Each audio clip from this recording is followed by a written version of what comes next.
Comment आले आज काय म्हणून, बाबा इज अ जेंटलमॅन म्हणून. काल तुम्ही एंडिंगला एक वाक्य बोललाय की बाय बाय म्हणून. बरोबर, करायला पाहिजे ना, त्यांची हे राखायला लागते. त्यांच्या आशीर्वादानंच आपण एवढं मोठं होतो.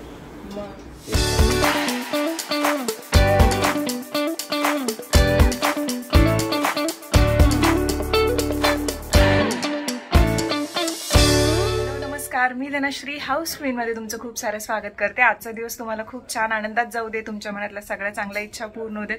आज मी सकाळी निघाली आहे मुलुंडला स्वामींच्या मठामध्ये, तिथं आरतीसाठी.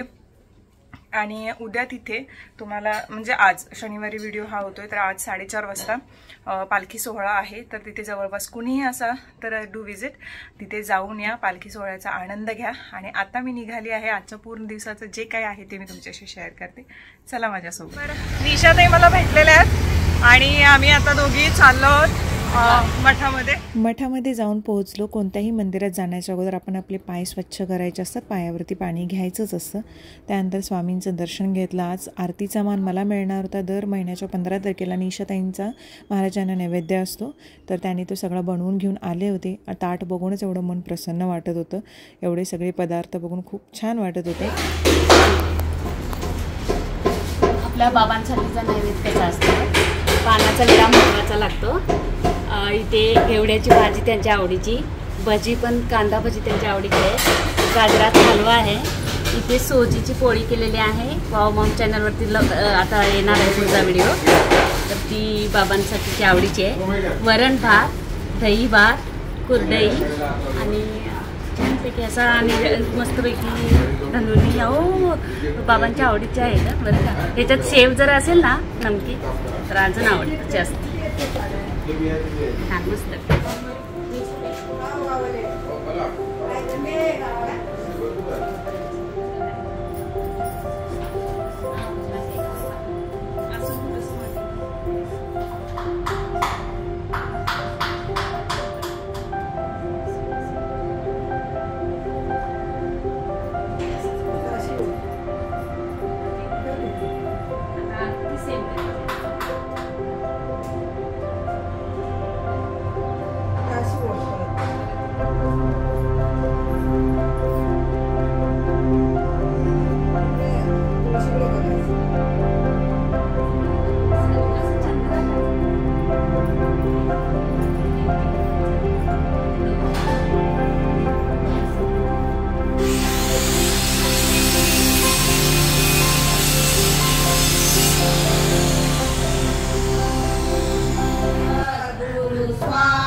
तू मागेवाला ना खोटं ठरवलंस की कसं काय? 2 मिनिट मध्ये होत नाही म्हणून. अजिबात नाही, खरंच की कवाचन प्रयत्न करावा लागली साहेब. 2 मिनिट मध्ये होतच नाही मॅगी कधी. चल तर मंडळी मी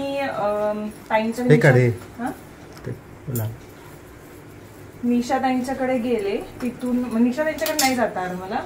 मी डिरेक्टली फक्त इथे जाऊन आले मठामध्ये. आणि जसं शॉर्ट व्हिडिओ पण आलेला आहे, टाकलेला आहे आम्ही. तर तुम्ही पालखी सेवेला जाणार असाल, तुम्हाला अटेंड करायचे असेल तर तुम्ही पत्ता वगैरे सांगितलं, तिथून अटेंड करूच शकता. बरं, आणि काय सांगणार होते. मग मी आल्यानंतर घरात पसारा भरपूर होता, कारण सकाळी खूप लवकर गेले आणि ते सगळं आवरलं. पहिला ती झोपले, बघितला पसारा, म्हटलं आता काहीही पर्याय नाही, कारण खूप ट्रॅव्हलिंग झालं. नाही, मला वाटतं तेवढा पसारा बघून तुला झोप आली. हां, मी झोपलेच. पहिल्यांदाच मी झोपले पसारा ठेवून. उठून मग सगळं क्लीन छान छान केलं. आणि आता मस्त मॅगी खायचं. आटा मॅगी बनवतोय मी. आटा मॅगी मध्ये आटा म्हणालीस का आत्ता मॅगी म्हणून? आटा मॅगी. मी म्हणतो आत्ता मॅगी बनवतो. मॅगी मध्ये मैदा असे म्हणतात, मग आटा मॅगी. आटा मॅगी मध्ये मैदा पण असतो थोडाफार का असं नसतो. बरं, बाबांना विचार की त्यांनी मॅगी पहिल्यांदा कधी खाल्लेली. मला आठवते मी कधी खाल्लेली माहिती मॅगी. मी 5वी की 6वीला होते तेव्हा पहिल्यांदा खाल्लेली आत्याकडे. मॅगी कधी खाल्लेली तुम्ही पहिल्यांदा? आमच्या इथं करताय ना मॅगी. पहिल्यांदा कधी खाल्लेली सगळ्यात अगोदर? तुम्ही पहिला ते इप्पीचं खायचं बहुतेक, ते लाल लाल होते ते. कधी खाल्लेलं सगळ्यात अगोदर? बरेच दिवस झाले त्याला, पण ते चांगली वाटायची. आता ती चांगली नाही थोडी क्वालिटी त्याची. काय बोलते? आटा मॅगी जरा त्याच्यात वाटाणे असतात म्हणून बरं वाटतं. आता पहिल्यासारखी भेसळ करत नाहीत ना, म्हणून चांगली लागत नाही ते. तेवढं का आठवत नाही तारीख. पहिली ती मॅगी होती. बाबा तुम्ही गावाकडे जाऊन ब्लॉगिंग करा. हा, तुम्हाला सगळे लोक मिस करणार आता 4-5 दिवस गावी जाणं. मग विचारणार की बाबा कुठे गेलेत, बाबा कुठे गेले. हा, सांगायचं गावी. बाबा सोळ्याच्या शेतात ब्लॉगिंग करणार. ठीक. हे आमचं सोळ्याचं शेत, हे आमचं घर, ठीक आहे. आणि ही आमची भाऊकी. तुम्हाला कमेंट आले आज काय म्हणून? बाबा इज अ जेंटलमॅन म्हणून. काल तुम्ही एंडिंगला एक वाक्य बोललाय की बाय बाय म्हणून. बरोबर, करायला पाहिजे ना. त्यांची बी हे राखायला लागते. त्यांच्या आशीर्वादानंच आपण एवढं मोठं होतो. त्यांचा आशीर्वाद म्हणजे लाख मोलाचा. प्रेक्षक मायबाप. आता मी माझे रेझोल्युशन्स जे होते 2023चे कम्प्लीट झालेले ते तुम्हाला सांगितले, जे मी ठरवले ते. म्हणून मी म्हटलं की कुणाला सांगायचंच नाही, आधी करायचं कम्प्लीट आणि मग सांगायचं. तसंच पवारांचे 2024चे काय आहे ते विचारूया. आणि 2023ला त्यांनी ठरवलेल्या गोष्टी, म्हणजे 2022ला ज्या ठरवल्या होत्या, काही ठरवल्या असतीलच, तर त्या झाल्यात का विचारूया. ओके, पवार साहेब अगदी व्यवस्थित होऊन बसतात. ते इस्त्रीचे कपडे कधी घेऊन जाणार आहात तुम्ही? बरं ठीक आहे सर. आता मला एकच सांगा, 1 ते 2 सांगा की तुम्ही जे 2022ला ठरवलं होतं की 2023ला हे करायचंय, त्यातल्या किती % गोष्टी झाल्यात? बहुत टाइम हो रहा है. पर्सेंटेज मध्ये कॅल्क्युलेशन करावे, थांब की जरा. पटकन पण वेळ निकलना है. काहीच नाही झालं. ओके, मग 2023 साली आता तुम्ही ठरवलंय का की 2024ला हे करायचंय? का नाही ठरवलं? कारण मी 23ला पण नव्हतं ठरवलं. मी तेच म्हणते, 2024ला हे करायचंय असं काही ठरवलंय का? नाही. का नाही ठरवलं? तुमचं काय थिंकिंग असतं, म्हणजे रिझोल्युशन्स ठरवावेत की ठरवू नयेत? ठरवावेत, चांगले असतात, पण ते पूर्ण करण्यासाठी पण प्रयत्न करावेत. माझं असं असतंय की मी ठरवतोय पण ते पूर्ण कधी होत नाही. कारण तुम्ही प्रयत्न करत नसाल. मग नाही, माझे प्रयत्न अपुरे पडतात. हा, म्हणजे मला ते रेग्युलरली नाही करता येत एखादी गोष्ट. म्हणजे काय माहिती का, ते माझ्या स्वभावातच आहे तसं की काय माहिती. त्यामुळे रेझोल्युशन कशाला करायचं. पण ऍक्च्युअल मध्ये तुमचा एक गुण खूप चांगला आहे माहिती आहे. तुम्ही खूप स्वतःच्या स्वभावामध्ये चेंज केलाय. तुम्ही म्हटलंय की मला हे करता येत नाही, पण तुम्ही 8 वर्षाचे तुम्ही, 8-9 वर्षाचे तुम्ही आणि आत्ताचे तुम्ही जवळजवळ 95% खूप वेगळे आहे. म्हणजे जो अँगर इश्यूज होता तुम्हाला किंवा हे, याच्यावरती तुम्ही पण घर नाही ऍक्च्युअल मध्ये घरातच माणूस चांगला पाहिजे, शांत पाहिजे. मग तो बाहेर जाऊन नाही बाहेर गेल्यानंतर तो व्यवस्थित काम करू शकतो. पण तरी पण मी अँगर इश्यूज तुमच्या स्वभावातला बदल मी बघितलाय, भरपूर चेंज झालाय तुमचा स्वभाव. कारण माझ्यापेक्षा तुझा अँगर होता नाही. सही जवाब. म्हणजे ते कसं माहितीये, एखादी अशी रेस असेल आणि त्याला आपल्याला लहान करायचं असेल तर बाजूला मोठी रेस. पण तुम्ही हे पण ऑब्झर्व केलं की आपल्यात म्हणजे पहिल्यांदा भांडण वगैरे झाली, वाद वगैरे झाले, खूप असे झाले की आपण म्हणजे एकमेकांशी बोलणं वगैरे बंद करायचं. पण आता तशी भांडणच होत नाही. म्हणजे असं वाद झाले तरी आपण ते बोलतोय एकमेकांशी. आपण असं हे ना राहत नाही म्हणजे यांनी हे केले त्यांनी ते बोलले म्हणून, म्हणजे बोलतोय. आपलं फार चुकायचं, स्वतःचा इगो सांभाळत बसायचो. नाही तो येल बोलायला, नाही ती येल बोलायला. आपलं असं असतं की मरुदे तिकडे भांडण, हे काम करायचं ते करून या. आताचे कामच एवढे वाढलेत. कामाने भांडण किती वेळ करणार? आता झाली की 10 वर्ष. काय असं कसं? अजून 50 वर्ष 40 वर्ष अजून तरी 50 तरी गाठायला पाहिजेत आपण. रोज भांडायचं नाही, भांडण करत राहिलं पाहिजे, जिवंतपणा राहतोय. पण असं नाही टोकाची भांडण आहे, नॉर्मल. पण झाली तर जिवंतपणा राहणार नाही. पण बऱ्यापैकी आपण आपलं रिलेशन जे आहे ते व्यवस्थित, म्हणजे असं एक काय म्हणतात त्याला, की असं नाही की जास्त भांडणं पण किंवा हे एक प्रॉपर पद्धतीनं, म्हणजे मला तरी वाटतं की असं एक छान असं स्टॅबिलिटी टाईपमध्ये असतं ना, तसं झालं की तुम्ही तुमचा पर्सनल स्पेस घेताय, मला माझा पर्सनल स्पेस देताय. प्लस कुठल्या गोष्टी लाईफमध्ये करायच्या आपण डिस्कस पण करतोय. संध्याकाळी आल्यानंतर हे केलं करायचं, मी पण तुम्हाला सांगते आज हे प्रमोशन होतं किंवा आज यूट्यूबवरती हे असं झालं किंवा ह्या गोष्टी झाल्या. प्लस तुम्ही पण सांगता ऑफिसमधलं आलं की, म्हणजे मेनली आपल्याला समजतं की आपल्या दोघांच्या लाईफमध्ये काय सुरू आहे. अजून कुठं बाहेर वगैरे जायचं असेल किंवा काय ह्या गोष्टी आपण ठरवू शकतोय किंवा सगळ्या गोष्टी, म्हणजे खूप साऱ्या गोष्टी आपण डिस्कशननं सोडवू शकतोय बऱ्यापैकी. आणि पहिली एक गोष्ट ना आपल्यात नाही घडायची, ते म्हणजे एकमेकांच्या मतांचा आदर करणं, जरी पटली नाहीत तरी. ते एक होतंय. कारण जरी माझं कसं म्हणणं आहे, जरी लग्न झालं तरी ते वेगवेगळे इंडिव्हिज्युअल आहेत. म्हणजे तुम्हाला तुमची मत आहेत, मला माझी मत आहेत. ती फक्त एकमेकांनी समजून घेऊन त्यावरती सुवर्ण मध्य साधणं गरजेचं आहे. आणि तेच सध्या ह्या 4-5 वर्षामध्ये तेच झाले मला वाटते, भरपूर. आणि तेवढे प्रसंग पण आलेत ना तसे. आणि काही गोष्टी घडल्यात आयुष्यात, आणि त्याच्यामुळे माझं ऑपरेशन, बाळाचं, आणि असं अशा गोष्टी येणं पण ना, काही काही अशा गोष्टी आपण म्हणतो ना वाईट प्रसंग काय येतात, त्यातनं पण म्हणजे फॅमिली स्ट्रेंथ कळते, विचार कशा पद्धतीने करायचे करतात, गुरु कळतोय आपला मेन म्हणजे, आणि आपली माणसं कोण आहेत आपल्यासोबत ते कळतंय. सो असं पण झालं पाहिजेत म्हणजे. आणि मेन मला एक गोष्ट आता सध्या कळाली बघा, की म्हणजे असं म्हणतो ना, कुठलीही गोष्ट घडली म्हणजे ते आनंद असू देत किंवा दुःख असू देत, तर जास्त रिॲक्ट नाही व्हायचं कुठल्याही गोष्टीला. म्हणजे लाईक एक खूप आनंद झाला तर एकदम आपण खूप एक्साइट होतो, आणि नंतर मग लगेच काहीतरी विचित्र घडलं तर तसेच व्हायब्रेशन्स जे आपल्या होतात निगेटिव्ह गोष्टीला पण तशाच होतात.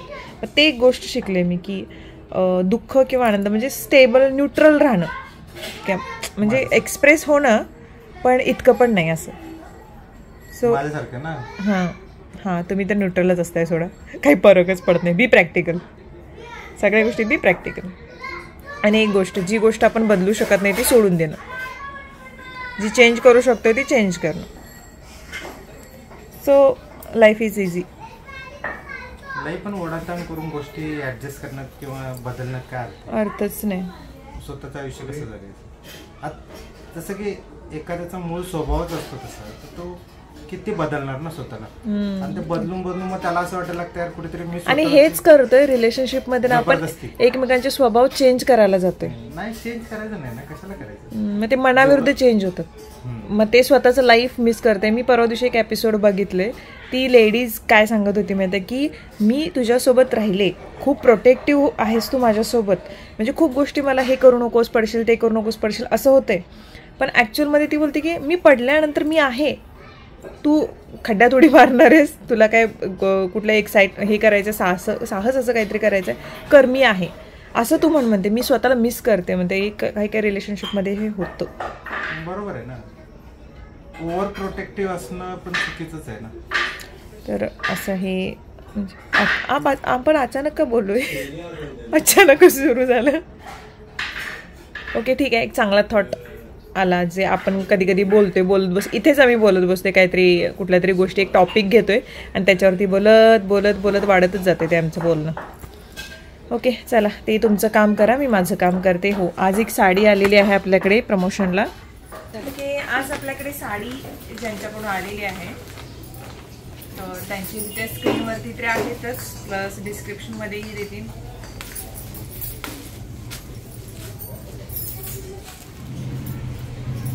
कलर खूप सुंदर आहे साडीचा, है ना?